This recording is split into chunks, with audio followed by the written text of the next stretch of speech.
Good morning. Morning. Good to see you here this morning. I have several things I'd like to call to your attention. If you have anything to add, you'll have an opportunity to do so in a few moments. Community breakfast will be next Saturday from 8:30 to 9:30 when we'll be handing out food.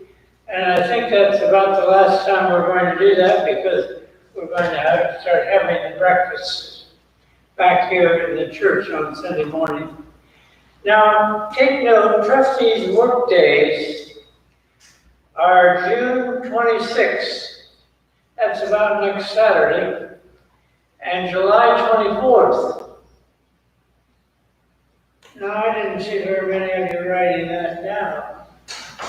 But the trustees need some help on some projects around here, so if you could do that next Saturday or July 24th.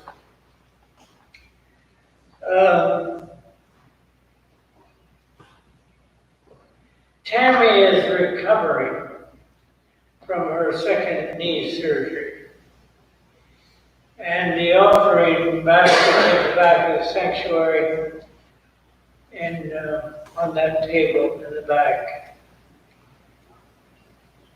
On July 4th, to singing. It's coming back on July 4th.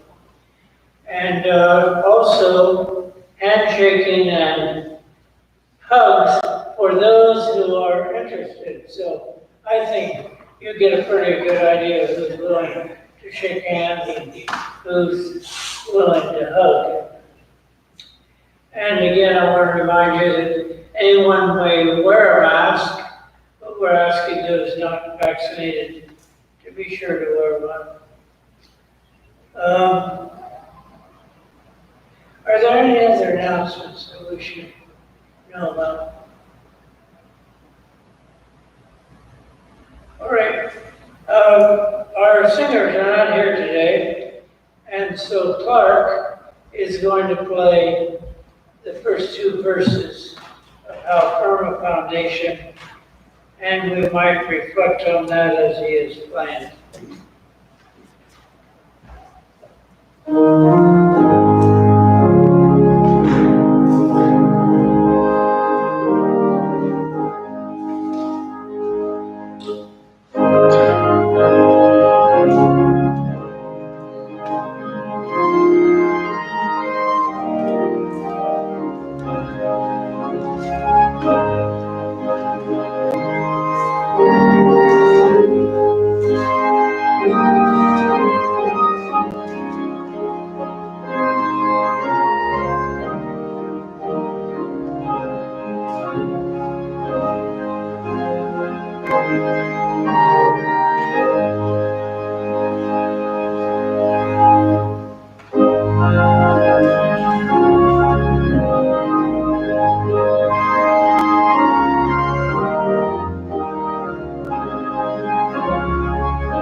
Chapter 17, verses 1 through 18.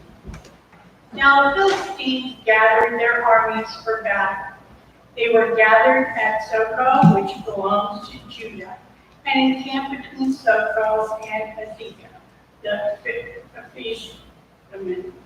Saul and the Israelites gathered and encamped in the valley of Elah and formed ranks against the Philistines. The Philistines stood on the mountain on the one side, and Israel stood on the mountain on the other side, with a valley between them.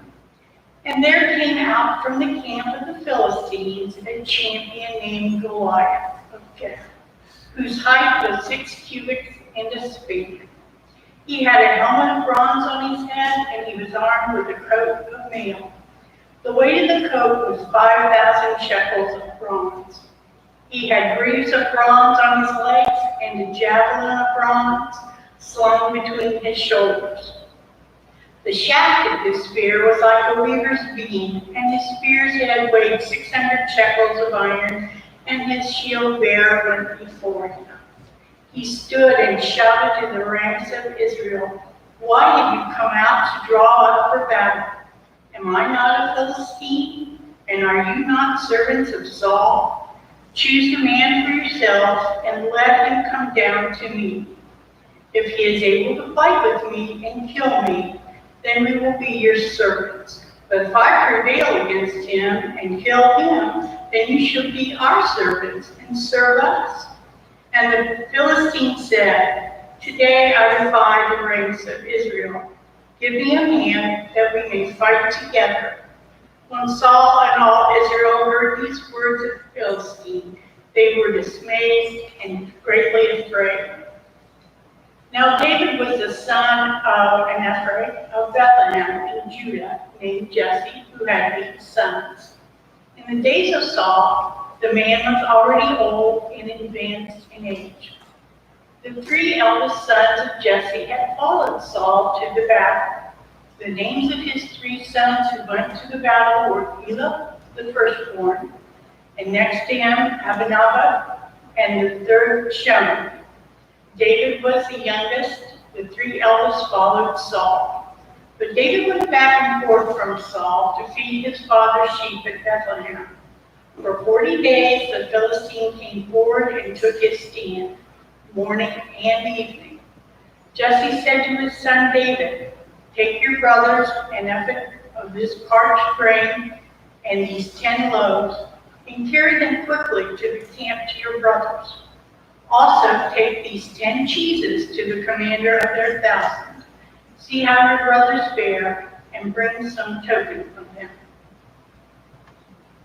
The second comes from the book of Mark, chapter 4, verses 35 to 41. On that day, when evening had come, he said to them, "Let us go across to the other side." And leaving the crowd behind, they took him with them in the boat, just as he was. Other boats were with him. A great windstorm arose, and the waves beat into the boat, so that the boat was already being swamped. But he was in the storm, asleep on the cushion. And they woke him up and said to him, "Teacher, do you not care that we are perishing?" He woke up and rebuked the wind and said to the sea, "Peace, be still." Then the wind ceased and there was a dead calm. He said to them, "Why are you afraid? Have you still no faith?" And they were filled with great awe and said to one another, "Who then is this, that even the wind and the sea obey him?" This is the word of God for the people of God. Thanks be to God.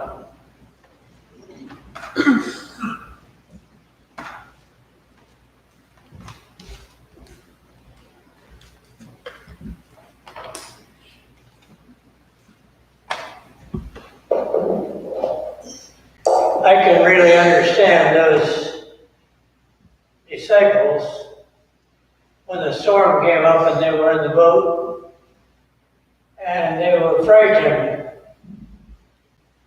And it didn't help any that Jesus was sleeping on the boat. And they woke him up and said, "Don't you care if we perish?" And it says that Jesus calmed the storm, and the disciples were no longer afraid. I can understand. I used to crawl under the bed with Dindo, our dog, when the lightning and the thunder came. I thought if Dindo did it, it must be a good idea. Until one day, when it was thundering and lightning, my father was sitting on the couch, and he had a book to read a story. And he said, "Come, I want to read you a story." The storm was raging outside. Now, my father didn't ignore the storm, but I noticed when it lightning and when the thunder came, my dad would go like that. And I said, "Why do you do that?" He said, "Oh, I kind of want to dance with the thunder." And so before long, I was doing that when the thunder came. Still do it sometimes. But that day after the storm, when I got up on the couch, I was a different person. I was cautious with thunder and lightning, but I was no longer afraid of it. For my father had calmed the storm in my own being. Jesus said to the disciples, "Let's go across to the other side." I really don't know what was the matter with the side they were on. They should go to the other side, but I know that sometimes in life it is a good thing to go to the other side. And so for whatever the reason was, that's what got them in the boat, and that's when the storm came up. Of course, when they got to the other side, as we will see in the coming weeks, it wasn't all that great. For challenges filled the air for both Jesus and the disciples. I suppose the story of Goliath and David, probably one of the earliest stories we heard in the church or in life. They tell us that the armies of the Philistines were lined up on one side. They covered a lot of the hillsides around them. They had shields and swords, and they had armor all over their bodies. We're not ready to start yet. So, with that armor all over their bodies, they made a proposition to the armies of Judah. It said, why should we have these fights where so many of our people are killed? Let's have just one person. We will choose a person from our armies. You choose one from yours. And they will fight. And if our side prevails in that fight, then you become subservient to us. But if your person prevails in that fight, we'll become subservient to you. Well, I think the armies of Judah, Israelites, were feeling that that was a fairly reasonable idea until they saw the candidate that the Philistines were going to bring forth, Goliath. I don't know if they knew, if the armies of the Israelites knew that they had this secret weapon in their forces.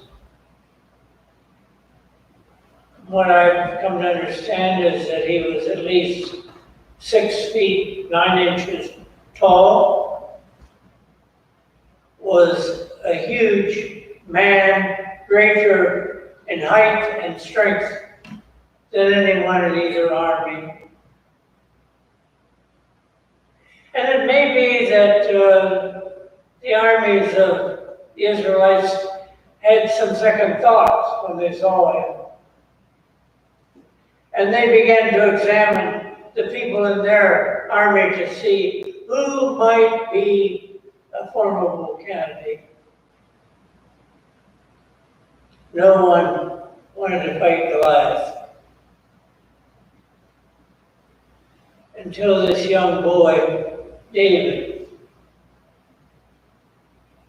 said, I'll do that.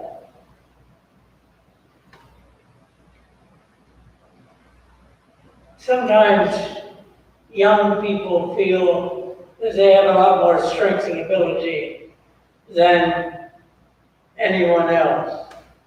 And I'm sure that went through the minds of some of the armies of Judah. That child is no match for Goliath. But there was no one else willing to do it. So sometimes you decide that if there's no one else willing to do it, that maybe if you send this young person against Goliath, they might take pity on you or something, whatever was in their mind. But they weren't willing just to send him the general began to put on the armor that the other soldiers had. They put armor on his arms and his chest with the shield and around his legs. So the more they did it, the more he began to bend down. It was too heavy. He said, "This armor is too heavy for me. I cannot wear it."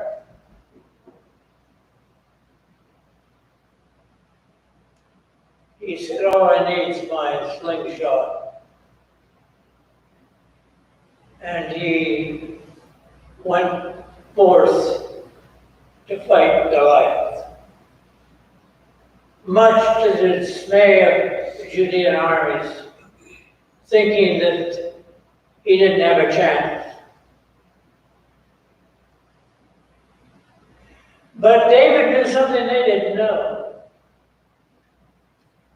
And as he appeared, and Goliath began the trash talk and saying, "What do you think I am, sending a child to fight me?"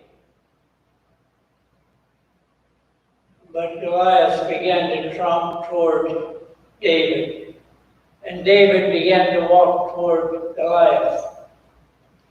And he had this slingshot that he had selected the 5 smooth stones. Someone said if he was so confident, how come he had 5 stones rather than 1?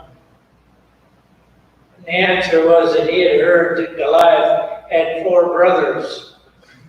He wanted to be ready.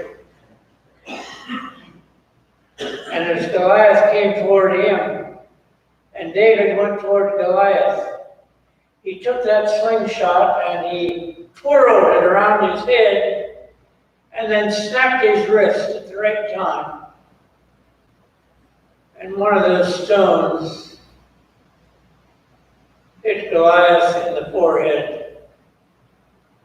And the story that we were told as children and now is that Goliath dropped dead at that moment. And David took his sword, Goliath's sword, from him and finished them all. I was told as a child that the deciding factor in that fight was that God was with David. But there's a little more to that story. And I would not say at all that God was not with him. But you see, he was a shepherd. And he often was left with this great herd of sheep. And the problem was that at night, wild animals would come and destroy the sheep. So David worked with a slingshot, twirling around his head. He saw branches on trees. He said, "I'm going to hit that branch." And he twirled, and he'd miss, and then he kept trying until he could hit that branch every time. David knew that often at night, when wild animals would come, that he could put a rock in that slingshot, twirl it around his head, snap his wrist at just the right time, and to kill that wild animal. He was good at it. He was confident about his ability because he had practiced so much and he'd killed so many wild animals. Then when he said, "I'll take on Goliath," it was more than just God will be with me and enable me to take him down. It was also that he had the knowledge and the ability and the talent to do what needed to be done. I remember a story I heard one time about a group of people who were in the water. They had diphtheria. And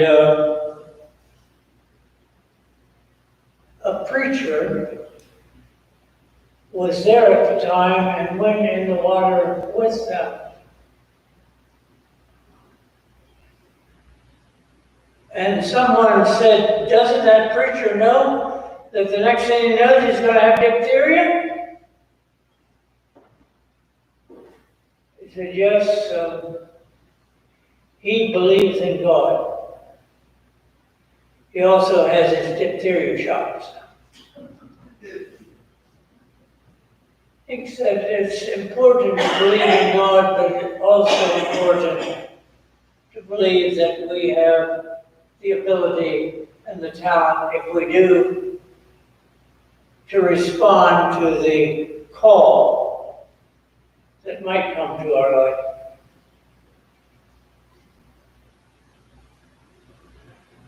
I guess no one really knew that David had the talent and the ability to take down that giant. But they watched that day as it happened.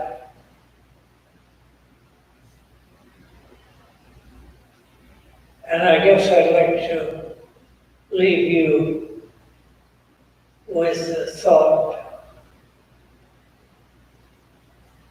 who are the Goliaths in your life that need to be taken down? And of course, with God's help and with your stamina, that can happen. Will you remember that? Clark will play 2 verses of the closing hymn.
Of course, as we listen to the lesson today,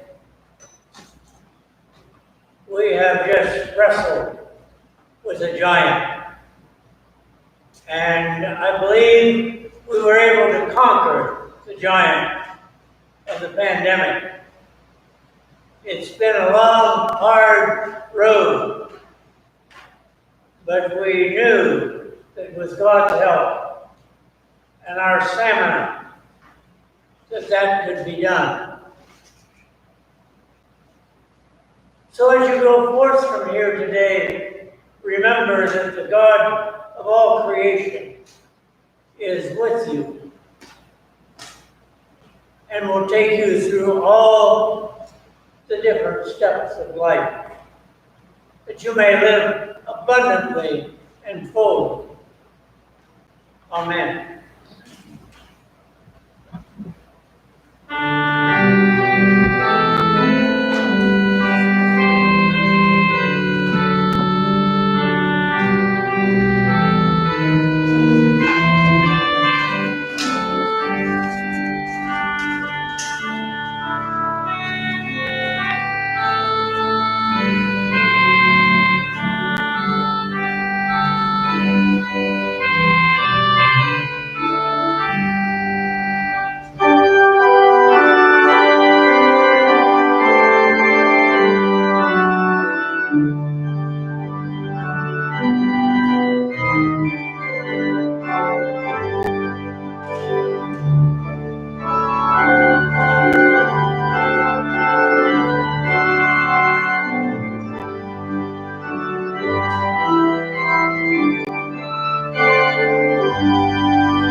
Larry, want to see? Happy Father's Day, everybody. I don't have a phone on me.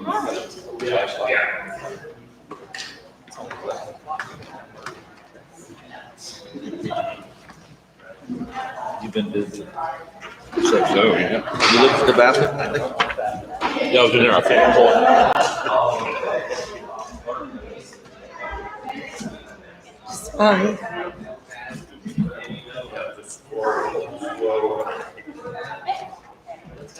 You all are like that. Say that. You know what? This is Thank you. You know, I know. It's enough. I was lucky. It's nothing. Good. Good. Yeah. Hello. Hello. I'm okay. How are you? How are you? I tell you, you just want to burst out the party. I wanted to. How are you? You know how you were singing, I was singing. I was mouthing this. How did you know, the guys could sit there and Go and get this one out tomorrow. I know. It's hard to, you know, and I think Dave back there has. So when I had my cameras, I saw Facebook, I liked it. but no problem. You know, Right. Oh, My left one did good. The pressure was up for a while, but I think that's back down now. right. So, Good. Glad to hear that. Well, you take care of him anyway, okay? yeah. Well, I already did go. okay. You can touch Sue. Next Touch Sue. I told him I forbid you to come. You forbid him to come today? The next one. Next week? Well, I won't be here, so I won't know whether you're here. Another trustee. Oh, no. Because he knows. No. I'll be able to do that. July you can come, but not this week. It's gonna be a lift, and I don't want the dust and whatever else. Right. He needs to stay away. I said, I'll do this. I'll stay home. Do it again. I want to see how hard you can do it. And whether he obeys you.